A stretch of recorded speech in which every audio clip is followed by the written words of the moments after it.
दुनिया के powerful countries के पास एक हथियार होता है जिसके जरिए वो किसी भी कंट्री के लीडर को हटा सकते हैं। इस हथियार को कू कहते हैं। कू फ्रेंच जबान का वर्ड है जिसका मतलब है किसी को पंच करना, कट करना या जोर जबरदस्ती से किसी चीज को हटाना। पॉलिटिक्स में ये वर्ड तब यूज होता है जब किसी कंट्री में किसी लीडर को जबरदस्ती हटाकर किसी और को लीडर बनाया जाता है। किसी भी कंट्री में जब कू होता है तो उसके पीछे बहुत सी रीजंस और बहुत से प्लेयर्स का हाथ होता है। लेकिन आज की वीडियो में मैं आपको बताने जा रहा हूँ कि पिछले 100 सालों में कैसे अमेरिका ने इन कूज के जरिए डिफरेंट कंट्रीज में अपने मतलब के लिए गवर्नमेंट्स उल्टाई। और आज आपको ये भी पता लगेगा कि ये जो हमें लगता है कि इस दुनिया में इंटरनेशनल लेवल पर बहुत से रूल्स या लॉस होते हैं, ऐसी कोई चीज नहीं। जिसके पास ताकत होती है वो जो चाहे जिस तरह चाहे कर सकता है। इस वीडियो में मैं जितने भी कंट्रीज का बताने वाला हूँ ये वो हैं जहाँ पर अमेरिका की डायरेक्ट इन्वॉल्वमेंट साबित थी, और इनमें से हर कू पर एक सेपरेट वीडियो बन सकती है। लेकिन मेरी कोशिश होगी कि मैं ब्रीफली आपको हर कू के बारे में बताऊं ताकि कम टाइम में सब कवर हो जाए। सबसे पहले चलते हैं ईयर 1893 में। ये वो साल है जब अमेरिका ने पहली दफा किसी भी कंट्री में कू किया।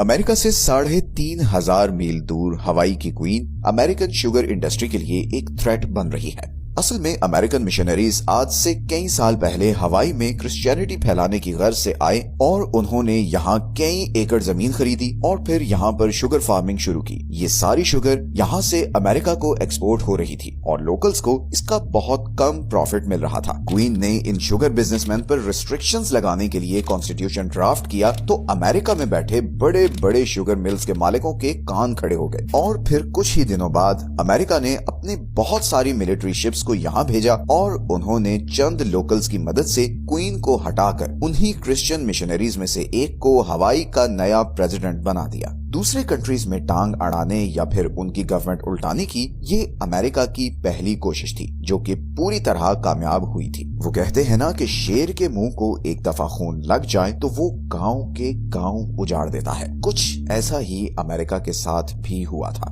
अब चलते हैं ईयर 1895 में। स्पेनिश एम्पायर कोलैप्स कर रही है। उनकी सारी बड़ी कॉलोनीज में रेवोल्यूशनरी मूवमेंट्स चल रही हैं, खास तौर पर क्यूबा, पुर्टो रिको और फिलीपींस में। दूसरी तरफ अमेरिका एक नई सुपर पावर के तौर पर उभर रहा है और उसे अपने इतना करीब स्पेनिश एम्पायर की कॉलोनीज बिल्कुल भी अच्छी नहीं लग रही, क्योंकि ये बहुत ही स्ट्रेटेजिक आइलैंड्स हैं। अमेरिका किसी भी मौके की तलाश में है और उसे ये मौका मिलता है जब इधर पुर्टो रिको के पास खड़ी उसकी एक शिप तबाह हो जाती है और अमेरिका उसका इल्जाम डालता है स्पेनिश एम्पायर पर। अमेरिका अब स्पेनिश एम्पायर और लोकल्स की वॉर में ऑफिशियली उतर जाता है। वो पुर्टो रिको, क्यूबा, ग्वाम और फिलीपींस के लोकल्स से प्रॉमिस करता है कि अगर वो स्पेनिश एम्पायर को यहाँ से भगा दें तो वो इन चारों कंट्रीज को आजाद कर देगा। अमेरिका की सपोर्ट से लोकल्स स्पेनिश एम्पायर को यहाँ से जाने पर मजबूर कर देते हैं और अमेरिका इन चारों कंट्रीज में अपने पपेट लीडर्स इंस्टॉल कर देता है। तो सिर्फ 8 साल के अरसे में अमेरिका इन सब कंट्रीज में कू करके अपनी पसंद की गवर्नमेंट्स इंस्टॉल कर चुका है। अब चलते हैं ईयर 1909 में। सेंट्रल अमेरिका में एक कंट्री है निकरागुआ, जिसकी जमीन कॉफी बीन्स उगाने के लिए बहुत फर्टाइल है और यहाँ पर बहुत सी अमेरिकन कंपनीज ने इन्वेस्टमेंट की हुई है। वो यहाँ से कॉफी बीन्स उगाकर बाकी दुनिया को एक्सपोर्ट कर रहे हैं। निकरागुआ में इलेक्शंस होते हैं और एक नया प्रेसिडेंट आता है जो आते ही कोशिश करता है कि इन अमेरिकन कंपनीज को किसी तरह रेगुलेट करे, क्योंकि ये बहुत तेजी से निकरागुआ के नेचुरल रिसोर्सेज को एक्सप्लॉइट कर रही हैं। अमेरिका जाहिर है ये होने नहीं देगा। अमेरिका इस प्रेसिडेंट के खिलाफ प्रोपेगेंडा करता है कि ये प्रेसिडेंट पैनामा कनाल की तरह एक कैनाल इधर भी बनाने लगा है। इससे निकरागुआ के पड़ोसी कंट्रीज भी उसके खिलाफ हो जाते हैं। हालांकि 20-30 साल बाद ये चीज सामने आ गई थी कि ये अमेरिका का एक झूठा प्रोपेगेंडा था। खैर, निकरागुआ में बगावत होती है और अमेरिका अपनी नेवी शिप्स इधर भेज देता है। अमेरिका की मदद से बागी जीत जाते हैं और प्रेसिडेंट को रिजाइन करना पड़ता है और फिर अमेरिका इधर भी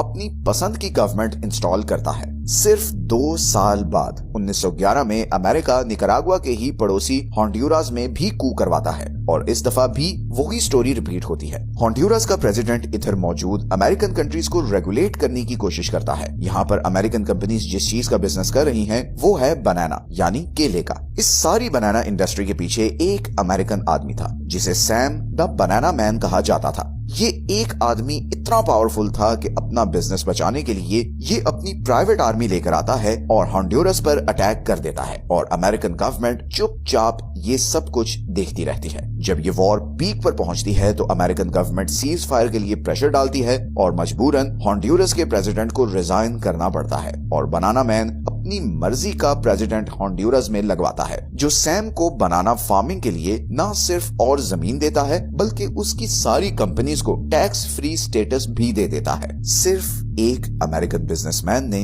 एक कंट्री की पूरी गवर्नमेंट उल्टा दी थी। खैर, अब फास्ट फॉरवर्ड चलते हैं 1950s में। अमेरिका अब दुनिया की एक बड़ी सुपर पावर बन चुका है। अमेरिकन इंटेलिजेंस एजेंसी CIA ने वॉरफेयर को कंप्लीटली रेवोल्यूशनाइज कर दिया है। अमेरिका का फोकस अब सिर्फ अपने पड़ोसी नहीं बल्कि पूरी दुनिया है। अमेरिका का इस वक्त एक ही राइवल है और वो है सोवियत यूनियन, जिसकी कम्युनिस्ट आइडियोलॉजी को अमेरिका हर हाल में फैलने से रोकना चाहता है और इसके लिए वो किसी भी हद तक जाने के लिए तैयार है। और यही चीज हमें ले आती है ईरान की तरफ। साल है 1953। ईरान में नए इलेक्शंस हुए हैं जिसके नतीजे में मोहम्मद मुसद्दिक प्राइम मिनिस्टर बनते हैं। मोहम्मद मुसद्दिक चाहते हैं कि ईरान अपने ऑयल रिजर्व्स का कंट्रोल ब्रिटिश से वापस ले ले। उस वक्त ईरान का सारा ऑयल एंग्लो इरानियन नामी ब्रिटिश कंपनी के कंट्रोल में था और मुसद्दिक सारी ऑयल कंपनीज को नेशनलाइज करना चाहते थे। ब्रिटेन ईरानी प्राइम मिनिस्टर को वार्न करता है कि अगर उन्होंने ऐसा कोई भी कदम उठाया तो उसके कॉन्सिक्वेंसेस होंगे। ब्रिटिश गवर्नमेंट फौरन CIA के साथ मीटिंग करती है और डिसाइड ये होता है कि मोहम्मद मुसद्दिक को हटाया जाए। CIA सीक्रेटली अपने middle east bureau chief Kermit Roosevelt को ईरान भेजती है। कर्मिट का एक ही मिशन था कि किसी भी तरह मुसद्दिक को हटाए। कर्मिट अपने पैसे पॉलिटिशियंस और रिलीजियस लीडर्स में बांटता है और उन्हें उकसाता है कि वो पब्लिक में मुसद्दिक के खिलाफ प्रोपेगेंडा करें। रिलीजियस लीडर्स पर फेक अटैक्स करवाए जाते हैं और उनका इल्जाम मुसद्दिक पर डाला जाता है। हर तरफ वायलेंट प्रोटेस्ट्स होना शुरू हो जाते हैं। शॉप्स को आग लगाई जाती है। पुलिस पर पथराव होता है जिसके जवाब में पुलिस फायरिंग करती है और कई 100 लोग मारे जाते हैं। इस तेहरान में हालात काबू से बाहर हो जाते हैं और इवेंचुअली मोहम्मद मुसद्दिक को रिजाइन करना पड़ता है। उन्हें अरेस्ट करके एक स्क्रिप्टेड ट्रायल चलाया जाता है और बाकी सारी जिंदगी के लिए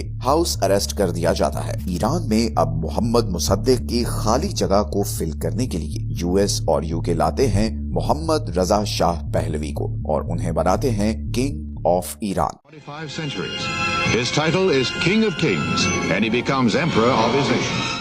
ये अमेरिका की एक बहुत बड़ी विक्ट्री थी कि ईरान जैसे पावरफुल कंट्री में एक pro western pro American dictator आ चुका था। शाह ने अमेरिकन कंपनीज को भी इनवाइट करना शुरू किया कि वो ईरान में आकर ऑयल एक्सट्रैक्ट करें, लेकिन शाह के दौर में ईरान एक पुलिस स्टेट बनकर रह गया। शाह ने अपने मुख्तलिफ politicians, military officials, religious leaders, student leaders, हर किसी को रास्ते से हटाना शुरू कर दिया। ये जुल्म इतना बढ़ा कि बिलाखिर 1979 में ईरानी सड़कों पर निकल आए और शाह ऑफ ईरान को भागना पड़ा। ये ईरान और मिडिल ईस्ट का एक टर्निंग पॉइंट था बिकॉज शाह को आयतुल्लाह खुमैनी ने रिप्लेस किया, एक रिलीजियस लीडर ने जो ईरान को कल्चरली और पॉलिटिकली बिल्कुल बदलने वाले थे। अमेरिका और वेस्टर्न पावर्स का दोस्त अब उनका दुश्मन बन चुका था। ईरान की 1979 की रेवोल्यूशन को अगर डीपली इन्वेस्टिगेट किया जाए तो उसकी असल वजह 1953 में यही अमेरिकन बैक्ड कू था जिसकी वजह से शाह रजा पहलवी पावर में आए थे। खैर, ईरानी कू के अगले ही साल 1954 में अमेरिका ने ग्वाटेमाला में भी ईरान वाला प्लान यूज किया। वहां के डेमोक्रेटिकली इलेक्टेड प्राइम मिनिस्टर को टारगेट करना शुरू किया। इस प्राइम मिनिस्टर का भी जुर्म सिर्फ ये था कि वो अपने मुल्क में मौजूद अमेरिकन कंपनीज पर रिस्ट्रिक्शंस लगाना चाहता था जिन्होंने ग्वाटेमाला की सारी इलेक्ट्रिसिटी और रेल रोड नेटवर्क पर अपनी मोनोपोली बनाई हुई थी। उसका एक और जुर्म ये भी था कि उसने बनाना कंपनीज को दी हुई जमीन वापस लेकर आम लोगों में बांटना शुरू की ताकि वो उस पर फार्मिंग करके